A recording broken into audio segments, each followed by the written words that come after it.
90.8 radio' জ্ঞানমালিনীৰ দৃষ্টি আৰু লক্ষ্য অনুষ্ঠানলৈ আপোনাক স্বাগতম জনালো। আজিৰ অনুষ্ঠানৰ সৈতে ষ্টুডিঅ'ত উপস্থিত আছো কংকন। প্ৰিয় শ্ৰোতা, বিভিন্ন গৱেষণাৰ পৰা এটা কথা প্ৰমাণিত হৈছে যে আমি আমাৰ অৱচেতন মনটোক সঠিক ৰূপত প্ৰয়োগ কৰি আমি জীৱনত অসাধ্য সাধন কৰিব পাৰোঁ আৰু জীৱনলৈ ৰূপান্তৰৰ বাৰ্তা কঢ়িয়াই আনিব পাৰোঁ।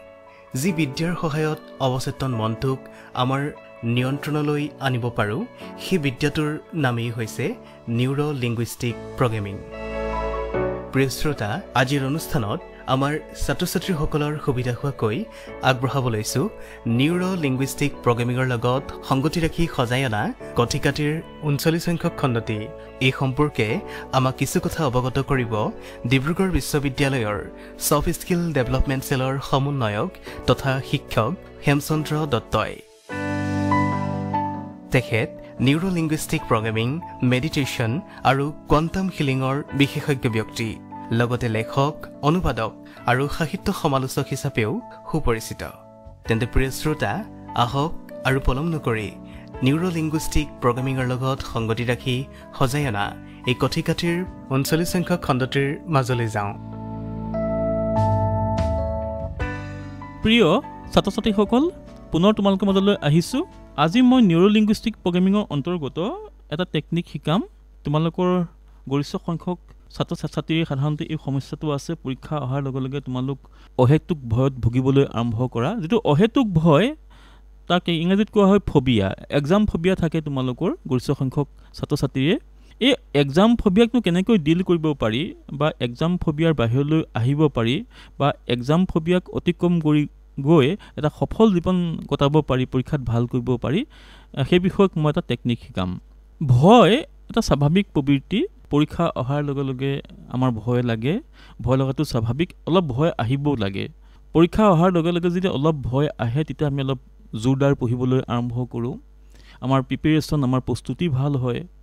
কিন্তু কেতবোৰ ছাত্ৰ ছাত্ৰীৰ ক্ষেত্ৰত ইয়াত এটা বিপৰীত ছবি দেখা যায়। তেওঁলোকে ভালকৈ প্ৰস্তুতি কৰে, ইতিমধ্যে পঢ়া শুনা ভালকৈ কৰে, নোটপত্ৰ ভালকৈ বনায়, ক্লাছ পাতিও ভালকৈ কৰে, কিন্তু পৰীক্ষা আহি যোৱাৰ লগে লগে 2 এদিনৰ আগত তেওঁলোকৰ অহেতুক ভয় আহিবলৈ আৰম্ভ কৰে। পৰীক্ষা হলত গৈ কি হয়, জনা কথাখিনিও পাহৰি যায়, যিখিনি লিখিম বুলি ভাবি আছিলে সেইখিনি লিখিব নোৱাৰে, টোটেল পাৰফৰ্মেঞ্চটো বেয়া হয়, আৰু পিছত কয় যে মোৰ পৰীক্ষা অহাৰ লগে লগে এটা অহেতুক ভয়ে কিয়া কৰি থাকে, এক্সাম ফবিয়া।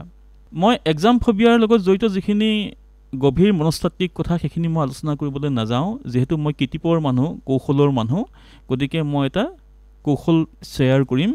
এই কৌশলটোৰ সহায়ত তোমালোকে অতি সহজে এক্সাম ফবিয়াক নিজৰ নিয়ন্ত্ৰণলৈ আনিব পাৰিবা। প্ৰিয় ছাত্ৰ ছাত্ৰীসকল, এই যিটো টেকনিক মই আজি শ্বেয়াৰ কৰিম তাত 2টা অংশ থাকিব। প্ৰথম অংশটো তুমি বিচনাত গৈ কৰিব লাগিব। তাত এটা ব্ৰিডিং টেকনিক থাকিব। মই গভীৰভাৱে উশাহ ল'বলৈ দিম। গভীৰভাৱে উশাহ ল'বলৈ দিয়া মানে বা উশাহ লোৱা মানে হৈছে আমাৰ শৰীৰৰ যিটো ৰাসায়নিক গাঁথনি তালৈ এটা ৰূপান্তৰ অনা। ছেকেণ্ড যিটো ষ্টেপ হ'ব সেইটো আমি মেৰুদণ্ড পোন কৰি বহি চকীত পদ্মাসন বা সুখাসনত বহি কৰিম। মূলতঃ এই 2টা অংশৰ যি সংমিশ্ৰণ সেইটো হৈছে আজিৰ টেকনিকটো।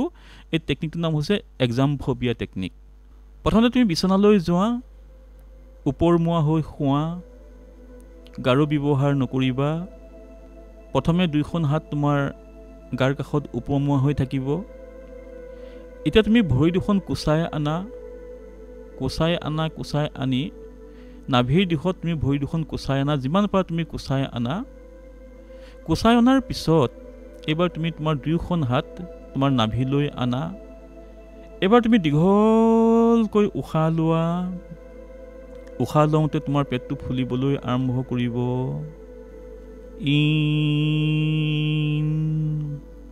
এইবাৰ উশাহটো তুমি এৰিবলৈ আৰম্ভ কৰা। আউট। দীঘলকৈ উশাহ লোৱা।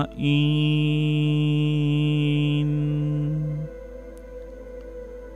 আউট। ইন।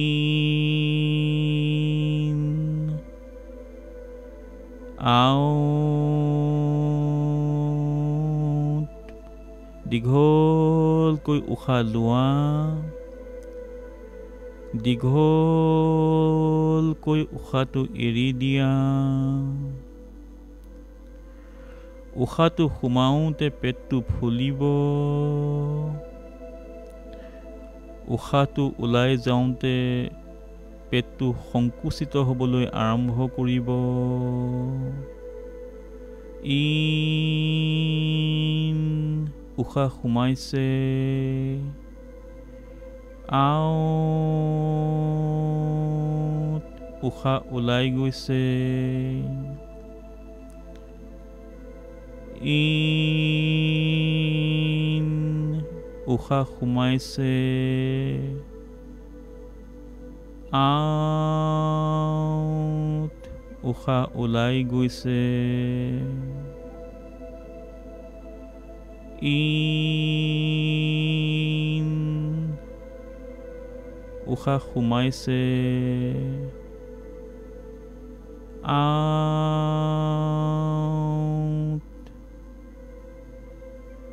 উশাহ ওলাই গৈছে।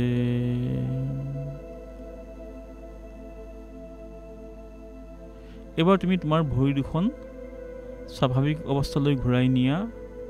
হাতত ভেজা দি তুমি লাহেকৈ বহা, চকু মুদা লাহেকৈ বহা। পদ্মাসনত বহিলেও হ'ব, সুখাসনত বহিলেও হ'ব, বা ভকত বহা ভংগীমাত বহিলেও হ'ব, বা তাকে নকৰি তুমি চকী এখনত বহিও কৰিব পাৰিবা। চকু মুদা, মেৰুদণ্ড পোন কৰি বহা। সমগ্ৰ শৰীৰটো মনেৰে অনুভৱ কৰা। সমগ্ৰ শৰীৰটো মনেৰে ঢিলাই দিয়া। সোঁ ভৰিখন ঢিলাই দিয়া, বাওঁ ভৰিখন ঢিলাই দিয়া, কঁকালটো ঢিলাই দিয়া,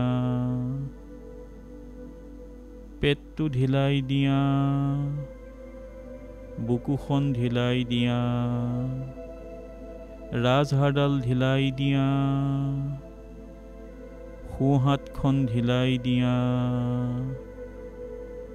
বাওঁ হাতখন ঢিলাই দিয়া, ডিঙিটো ঢিলাই দিয়া, মুখমণ্ডল ঢিলাই দিয়া,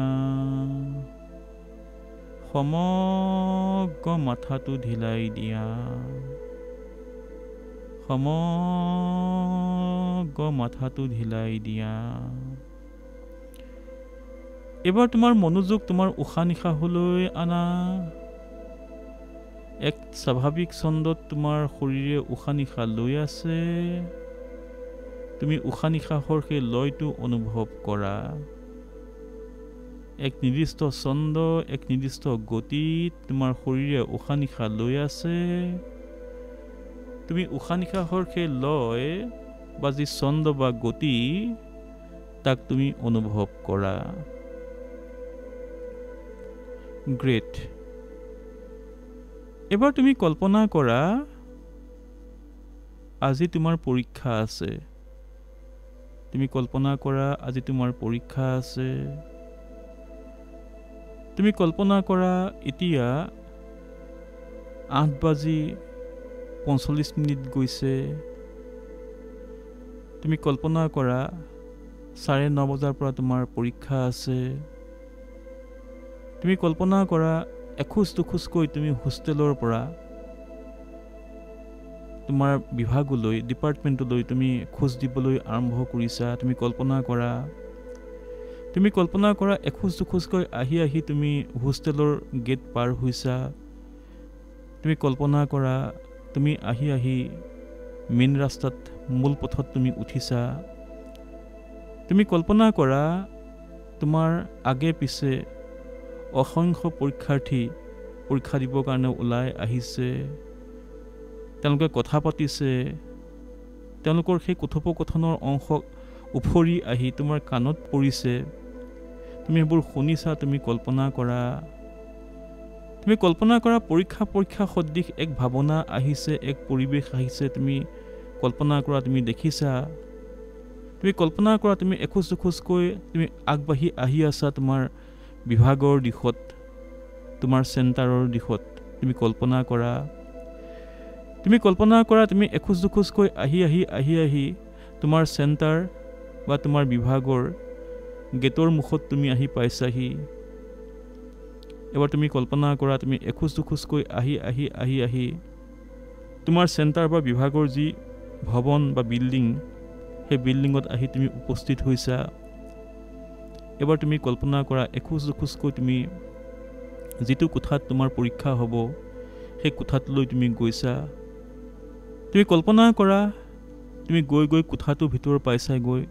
এবাৰ তুমি কল্পনা কৰা তুমি তোমাৰ যিখন আসন সেইখন তুমি বিচাৰিবলৈ আৰম্ভ কৰিছা। তুমি কল্পনা কৰা তুমি গৈ তোমাৰ আসনখন বিচাৰি উলিয়ালা। তুমি কল্পনা কৰা তুমি সেই আসনখনত এতিয়া বহিছা। তুমি কল্পনা কৰা তুমি সামগ্ৰিক পৰিৱেশটো অনুভৱ কৰিবলৈ চেষ্টা কৰিছা। কোঠাৰ ভিতৰৰ যিটো সামগ্ৰিক পৰিৱেশ তাক তুমি অনুভৱ কৰিবলৈ চেষ্টা কৰিছা। তোমাৰ সহপাঠীসকল তেওঁলোকো তোমাৰ নিচিনাকৈ তেওঁলোকৰ বাবে সংৰক্ষিত যি আসন সেই আসনত বহিছে, তেওঁলোকে কথা পাতিছে, তেওঁলোকৰ সেই শব্দবোৰ উফৰি আহি তোমাৰ কাণত পৰিছে, তুমি অনুভৱ কৰা। তুমি কল্পনা কৰা এবাৰ তুমি তোমাৰ মনোযোগ তোমাৰ উশাহ নিশাহলৈ আনিছা। তোমাৰ শৰীৰে এক স্বাভাৱিক ছন্দত উশাহ নিশাহ লৈ আছে। তুমি উশাহ নিশাহৰ সেই ছন্দ বা লয় তুমি অনুভৱ কৰিছা।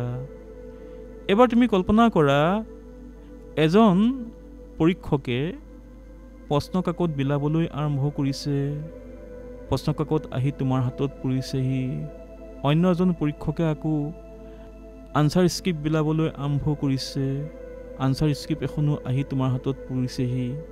তুমি কল্পনা কৰা প্ৰথমতে তুমি আনচাৰ স্ক্ৰিপ্টত তোমাৰ নাম লিখিবলৈ আৰম্ভ কৰিছা। তোমাৰ নাম, তোমাৰ ৰোল নাম্বাৰ, তোমাৰ বিভাগ, আজি যিখন পেপাৰৰ পৰীক্ষা আছে তুমি সেইখিনি লিখিছা। লিখি হোৱাৰ পিছত তুমি কল্পনা কৰা এবাৰ তুমি প্ৰশ্ন কাকতখন পঢ়িবলৈ আৰম্ভ কৰিছা।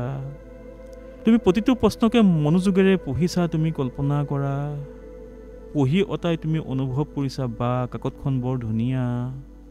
এবাৰ তুমি সঁচাকৈ লিখিবলৈ আৰম্ভ কৰিছা। তুমি লিখি আছা। তুমি কল্পনা কৰা লিখি আছা। তুমি কল্পনা কৰা ধুনীয়াকৈ লিখি আছা। এবাৰ তুমি এটা চেল্ফ টক দিয়া, ইনাৰ চেল্ফ টক, যাক ইনাৰ ডায়লগ বুলি কয়। সেইটো হৈছে মোৰ পৰীক্ষা বৰ ধুনীয়া হৈছে, মোৰ পৰীক্ষা বৰ ধুনীয়া হৈছে, মোৰ পৰীক্ষা খুব ধুনীয়া হৈছে। প্ৰেজেণ্ট কণ্টিনিউৱাছ টেন্সত তুমি এটা এফাৰ্মেশ্যন তুমি নিজকে দিয়া।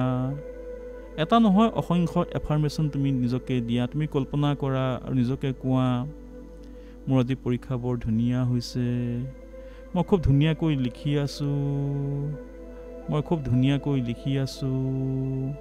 প্ৰশ্ন কাকতখন মই খুবেই উজু পাইছোঁ, প্ৰশ্ন কাকতখন মই খুবেই উজু পাইছোঁ।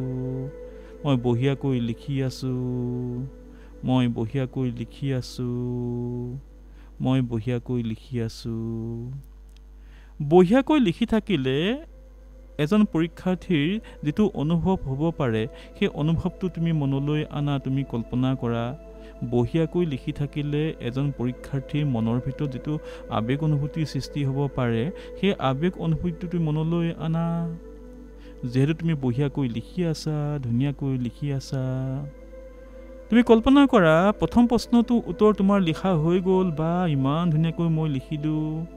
নিজকে থেংক ইউ বুলি কোৱা। Thank you, thank you, thank you. প্ৰথম প্ৰশ্নটো তুমি ইমান ধুনীয়াকৈ লিখিছা, নিজকে থেংক ইউ কোৱা। এবাৰ তুমি কল্পনা কৰা তুমি দ্বিতীয় প্ৰশ্নটো উত্তৰ লিখিবলৈ আৰম্ভ কৰিছা। বা ইমান ধুনীয়া প্ৰশ্ন, ইমান ধুনীয়া উত্তৰ মই লিখিম এতিয়া। তুমি কল্পনা কৰা তুমি লিখিবলৈ আৰম্ভ কৰিছা। তুমি লিখি আছা, তুমি খুব বঢ়িয়াকৈ লিখিছা। 2 নম্বৰ প্ৰশ্নটোৰ উত্তৰ তুমি বঢ়িয়াকৈ লিখিছা, খুব ধুনীয়াকৈ তুমি লিখিছা, আত্মসন্তুষ্টিৰে তুমি লিখিছা। তুমি নিজকে কোৱা মই 2 নম্বৰ প্ৰশ্নটো খুব ধুনীয়াকৈ লিখি আছোঁ, মই 2 নম্বৰ প্ৰশ্নটোৰ উত্তৰ খুব ধুনীয়াকৈ লিখি আছোঁ, মই 2 নম্বৰ প্ৰশ্নটোৰ উত্তৰ খুব ধুনীয়াকৈ লিখি আছোঁ। এটা প্ৰশ্নৰ উত্তৰ ধুনীয়াকৈ লিখিলে মনলৈ যি ধৰণৰ আৱেগ আহিব পাৰে, হৃদয়লৈ যি ধৰণৰ আৱেগ আহিব পাৰে, সেই যিটো আৱেগৰ মাধুৰ্য বা মধুৰতা তুমি এইটো অনুভৱ কৰা। বা ইমান ধুনীয়াকৈ মই লিখি আছোঁ। Feel the feeling, feel the feeling, feel the feeling. এবাৰ তুমি কল্পনা কৰা লিখোঁতে লিখোঁতে লিখোঁতে লিখোঁতে তোমাৰ গোটেইখিনি আনচাৰ লিখি পাই শেষ হ'বৰ হ'ল, প্ৰায় শেষ হ'বৰ হ'ল। তুমি আহি অন্তিমটো প্ৰশ্ন ওচৰ পাইছাহি তুমি কল্পনা কৰা অন্তিমটো প্ৰশ্ন তুমি পঢ়িছা বা ইমান ধুনীয়া প্ৰশ্ন এবাৰ আনন্দ মনেৰে তুমি অন্তিমটো প্ৰশ্নৰ উত্তৰ লিখিবলৈ আৰম্ভ কৰিছা খুব বঢ়িয়াকৈ তুমি লিখিছা অতি আত্মসন্তুষ্টিৰে তুমি লিখিছা 100% আত্মসন্তুষ্টিৰে তুমি লিখিছা তুমি কল্পনা কৰা খুব ধুনীয়াকৈ তুমি লিখিছা সম্পূৰ্ণ আবেগ ঢালি তুমি লিখিছা তুমি হৃদয় ঢালি তুমি লিখিছা 100% শৰীৰ আৰু মনটো দি তুমি অন্তিম প্ৰশ্নটো উত্তৰ লিখিবলৈ আৰম্ভ কৰিছা তুমি লগতে সেলফ টক দিয়া মই খুব ধুনীয়াকৈ লিখি আছো অন্তিম প্ৰশ্নটো উত্তৰ মই অন্তিম প্ৰশ্নটো উত্তৰ খুব ধুনীয়াকৈ লিখি আছো মই অন্তিম প্ৰশ্নটো উত্তৰ খুব ধুনীয়াকৈ লিখি আছো খুব বঢ়িয়াকৈ লিখি আছো খুব বঢ়িয়াকৈ লিখি আছো বঢ়িয়াকৈ লিখি আছো বঢ়িয়াকৈ লিখি আছো এবাৰ তুমি কল্পনা কৰা তোমাৰ লিখা শেষ হৈ গৈছে তুমি বহিখন এবাৰ ৰিভাইজ কৰিছা এবাৰ চাইছা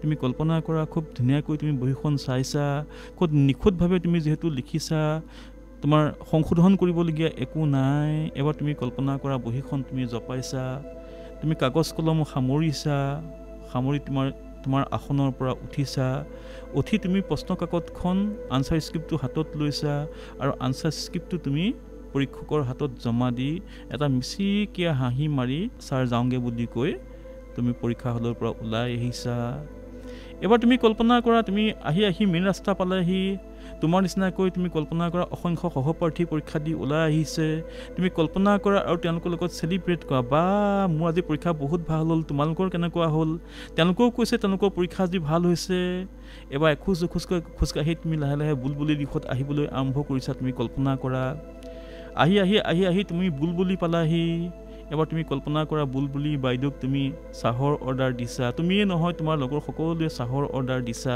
তুমি কল্পনা কৰা বুলবুলি বাইদেউৱে চাহ তোমালোকক আনি দিছে মিঠাই দিছে আৰু সেইখিনি আনি তোমালোকে এখন টেবুলত সজাইছা আৰু খাবলৈ আৰম্ভ কৰিছা আৰু কৈছা যে আজি মোৰ পৰীক্ষা বৰ ধুনীয়া হৈছে আজি মোৰ পৰীক্ষা বৰ ধুনীয়া হৈছে আজি মোৰ পৰীক্ষা বৰ ধুনীয়া হৈছে এবাৰ নিজকে থেংক ইউ কোৱা কাৰণ তোমাৰ যি এটা এচিভমেণ্ট হয় পৰীক্ষা তুমি ভালকৈ দিছাটো achievement a kind of achievement নিজকে ধন্যবাদ দিয়া থেংক ইউ এবাৰ লাহে লাহে চকু মেলা লাহে চকু মেলা প্ৰিয় ছাত্ৰ ছাত্ৰীসকল এই অনুশীলনটো প্ৰায় 3 মাহ ধৰি পুৱা আৰু গধূলি যদি তুমি অনুশীলন কৰা মোৰ 100% বিশ্বাস যে এক্সাম ফোবিয়া চিৰদিনৰ কাৰণে তোমাৰ কনচিয়াছনেছৰ পৰা নোহোৱা হৈ গুচি যাব মই পুনৰ কৈছোঁ 3 মাহ অনুশীলন কৰা পুৱা গধূলি যেটো এক্সাম ফোবিয়া চিৰদিনৰ কাৰণে হি বিদায় ল'বলৈ বাধ্য হ'ব তোমালোকৰ দিনবোৰ ভাল হওক ইমানখিনি সময় মোৰ লগত কটোৱাৰ বাবে তোমালোকক ধন্যবাদ